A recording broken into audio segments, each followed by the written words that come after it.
नमस्कार। संतोष की रिपोर्ट में आप सबों का स्वागत है। और आज हम संतोष की रिपोर्ट में चर्चा करने से पहले जरा इस तस्वीर को देखिए। ये तस्वीर आपको बहुत ही सामान्य लग रहा होगा, लेकिन इस तस्वीर के सहारे बहुत कुछ समझा जा सकता है। इस तस्वीर में देखिए कि एस सिद्धार्थ जो अपर मुख्य सचिव है, वो ड्राइवर के जस्ट बगल वाले सीट पर बैठे हुए हैं और रवि कुमार रवि मुख्यमंत्री के ठीक बगल में बैठे हुए हैं। देखिए, ये तस्वीर स्वाभाविक इसलिए नहीं है कि अगर हम प्रोटोकॉल की बात करें या सीनियरिटी की बात करें तो जिस जगह पे एस सिद्धार्थ बैठे हुए हैं वहां पर कुमार रवि को बैठना चाहिए था, और जहां एस सिद्धार्थ बैठे हुए हैं वहां रवि को बैठना चाहिए और रवि को की जगह पर सिद्धार्थ को बैठना चाहिए। लेकिन सीएम है, उनका अपना मिजाज है, वो जब चाहे जिसको चाहे जहां चाहे बिठा सकते हैं। तो ये बिठाने का संकेत है कि कुछ न कुछ चीजें बदल रही हैं। एक खास व्यक्ति की वजह से जो सीएम पर जो एक अलग तरीके का दबाव इन दिनों बन रहा है, आप याद करिएगा कि दो तरह के दबाव से सीएम इन दिनों मतलब घिरे हुए हैं और उसकी अक्सर चर्चा होती है। शुरुआत भूजा पार्टी से हुई थी, जिसकी चर्चा आरसीपी शुरू किए थे कि हमेशा ये भूजा पार्टी से घिरे रहते हैं। ललन सिंह, विजय चौधरी, अशोक चौधरी, संजय झा। तो ललन सिंह तो बाहर चले गए थे, तो ये तीन नाम प्रमुखता से लिया जाता था कि ये सब भूजा पार्टी है। एक बात आप गौर करिएगा कि जब से भूजा पार्टी की चर्चा हुई, ये तीनों नाम, चाहे वो संजय झा हो, चाहे अशोक चौधरी हो, चाहे विजय चौधरी हो, ये जो अक्सर सीएम के साथ रहते थे, अब धीरे धीरे कई मौके पर आपको ये दिखाई नहीं देंगे। अशोक चौधरी तो अब दिखाई ही नहीं देते हैं, विजय चौधरी भी यदा कदा दिखाई देते हैं, संजय झा की भी कमोबेश यही स्थिति है। इन तीनों से इतर नीतीश खुद बाहर निकलते हो, क्योंकि रोजाना कहीं न कहीं किसी न किसी कार्यक्रम में वो जा रहे हैं। तो आपको जो भोजा पार्टी का आरोप जिन पर लगा था, उससे तो उसने दूरी बना ली है। ये साफ दिख रहा है कि सार्वजनिक तौर पर ये लोग साये की तरह साथ रहते थे, अब वो स्थिति नहीं है, वो तो बदलता हुआ दिख रहा है। और दूसरा बदलाव जो दिख रहा है कि अब अगर सीएम हाउस की तरफ से जो तस्वीरें जारी हो रही है, उस तस्वीर को अगर गौर करिएगा तो उस तस्वीर में एक खास बात आपको समझ में आएगा कि दीपक कुमार ऐसा लगता है कि वो तस्वीर में बने रहना चाहते हैं, या फिर तस्वीर में वो छूट ना जाए, इस तरीके की चीजें दिखती रहती थी। एक दो तस्वीर हम आपको दिखा भी रहे, गौर करिएगा ना कि मतलब दीपक कुमार, एक होता है भाई कमोबेश, ये स्थिति पहले नहीं थी। ये हाल के दिनों में ये चीजें आई हैं कि हम सीएम के करीब हैं या सीएम के सबसे दुलारे हम हैं, ये तस्वीर के माध्यम से दिखाने की कोशिश दीपक कुमार हाल के दिनों में, ये एक नया डेवलपमेंट हुआ है, हाल के दिनों में ज्यादा दिखने लगा है। कई मौके पर जो पहले जहां दीपक कुमार नहीं होते थे सीएम के साथ, अब वो सीएम के साथ रह रहे हैं। तस्वीर के सहारे आप बहुत कुछ समझ भी रहे हैं। तो मतलब क्या है, और उसी मतलब के सहारे ये भी मतलब समझने की जरूरत है कि बढ़ते अमृत का जो विकास आयुक्त का पद दी गई है, उसका क्या मतलब है। क्योंकि कहा जा रहा है कि दीपक कुमार की जो प्रशासनिक हस्तक्षेप था, उस हस्तक्षेप के तहत ही कुछ न कुछ खेला हुआ चीफ सेक्रेटरी को लेकर, और पढ़ते अमृत छुट्टी पर जा रहे हैं, बड़ी कई तरह की बातें हुई। तो कहीं न कहीं उसको न्यूट्रलाइज करने के लिए पढ़ते अमृत को नंबर 2 की कुर्सी पर बिठाया गया, ये चर्चा है। लेकिन सबसे बड़ी चर्चा ये है कि देखिए, नीतीश के 2005 से लेकर आज तक के कार्यकाल को अगर गौर कर देखिए तो एक दौर में आरसीपी की चर्चा बड़ी, जो जिस पद पे आरसीपी के पद पर ही आज दीपक कुमार है, तो आरसीपी टैक्स का बड़ी जबरदस्त हल्ला होना शुरू हुआ था। जैसे ही वो हल्ला होना शुरू हुआ तो नीतीश कुमार थोड़ा थोड़ा उनका दायरा हटाना शुरू किया और धीरे धीरे अपने करीब से, मतलब मुख्यमंत्री आवास से तो उनको बाहर कर ही दिया।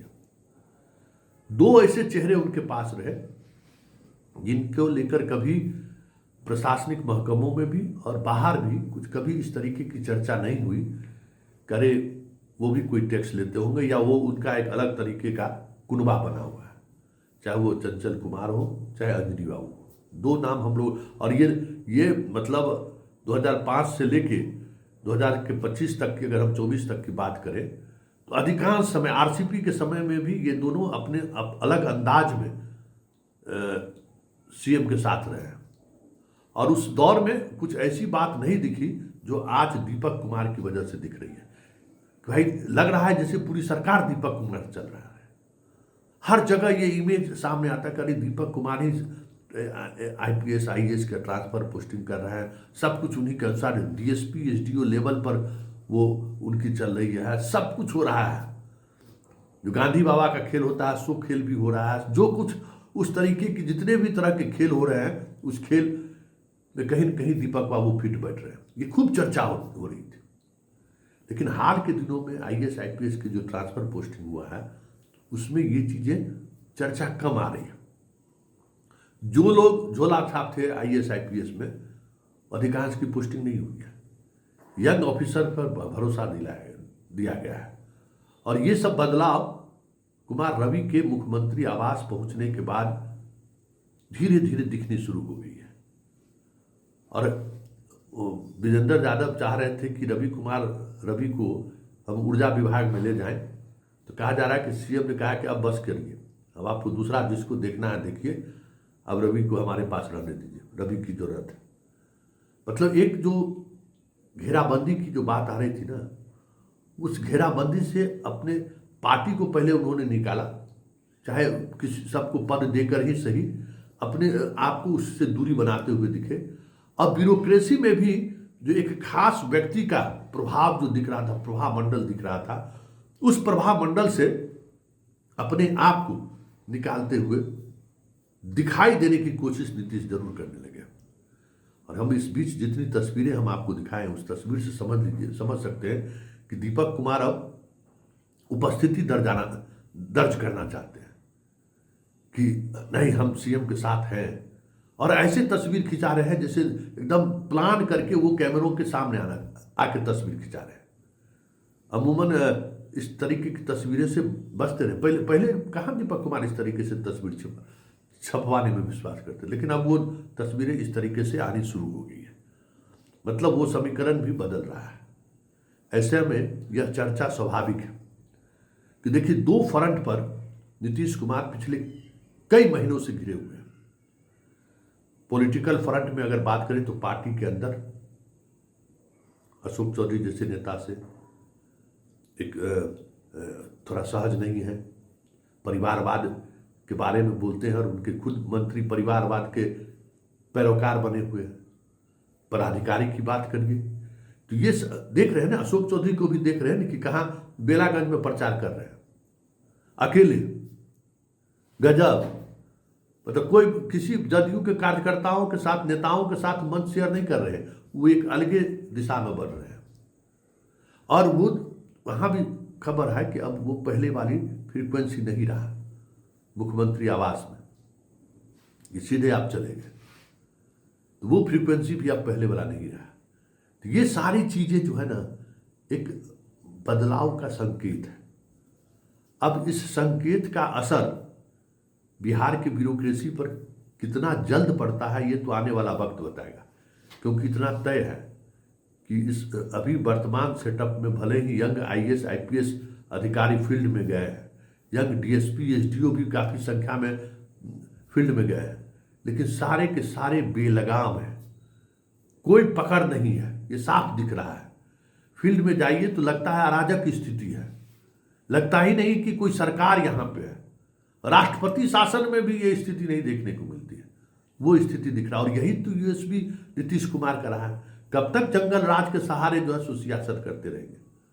क्योंकि अगर गवर्नेंस फेल हो रहा है, गवर्नेंस का असर कम हो रहा है, तब तो फिर चुटकी बजाते कहाँ चले जाएंगे उसका कोई ठिकाना है।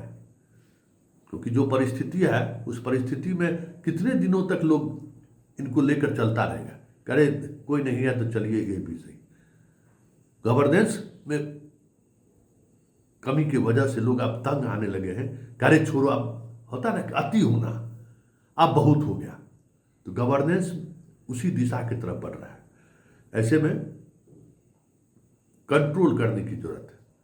तब देखना ये होगा कि ये जो तस्वीरें हैं, जो तस्वीरें कुछ बयां कर रही है, वो तस्वीर कितने दिनों के बाद या कितना समय लेता है अपने आप को एक्शन में लाने को।